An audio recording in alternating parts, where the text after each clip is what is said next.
ان کی حلق تر ہونے سے پہلے ان کے لیے میں نے جنت لکھ دیا۔ اسی لیے حدیث پاک میں ہے، جب افطار کرتے میرے آقا صلی اللہ علیہ وسلم یوں ارشاد فرماتے، ذهب الظمأ وابتلت العروق وثبت الاجر انشاءاللہ، پیاس بجھ گئی، رگیں ٹھنڈی ہو گئی اور اجر اللہ کے ہاں پکا ہو گیا۔ یہ حضور پاک ہر افطار میں عرض کرتے تھے۔ میں آپ کو یہ عرض کر رہا ہوں کہ یہ چھپی ہوئی چیز، اسی کا نام تقویٰ ہے۔ آپ صرف اور صرف بچے ہیں اللہ کے خوف سے۔ اب سنو حدیث پاک، قیامت کے دن حساب و کتاب ہوگا اور جنت میں جانے کا پروانہ کچھ لوگوں کو مل جائے گا اور سب جنت کی طرف جا رہے ہوں گے۔ اس میں بہت سارے لوگ ہیں جو پل صراط پر چل کر کے جنت پہنچیں گے۔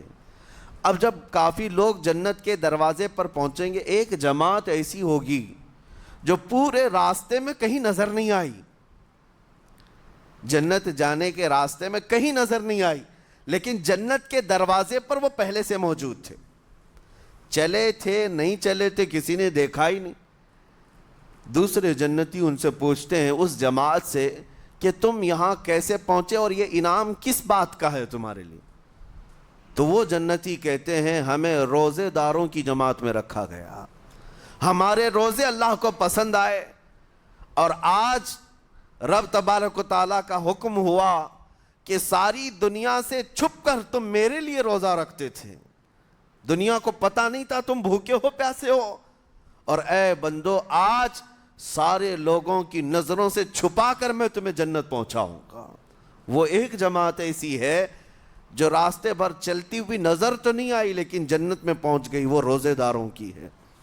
آج یہ تقویٰ حاصل کرنے کا سب سے بہترین راستہ، اور تقویٰ کیوں ضروری ہے؟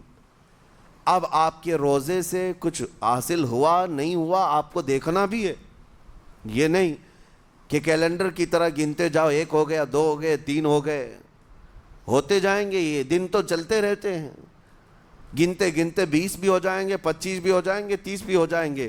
روزے گننے کا حکم نہیں، اپنے آپ کو سرچ کرو پھر تھوڑی سی ورزش کرنے کے بعد بندہ ویٹ تول کر کے دیکھتا ہے کم ہوا گھٹا ہے کہ بڑا، ہر دن دیکھتا رہتا ہے۔ ہاں، ورزش کرنے کے بعد پھر ناپ کر کے دیکھتا ہے میرے جسم کا وزن کتنا گھٹا کتنا بڑا۔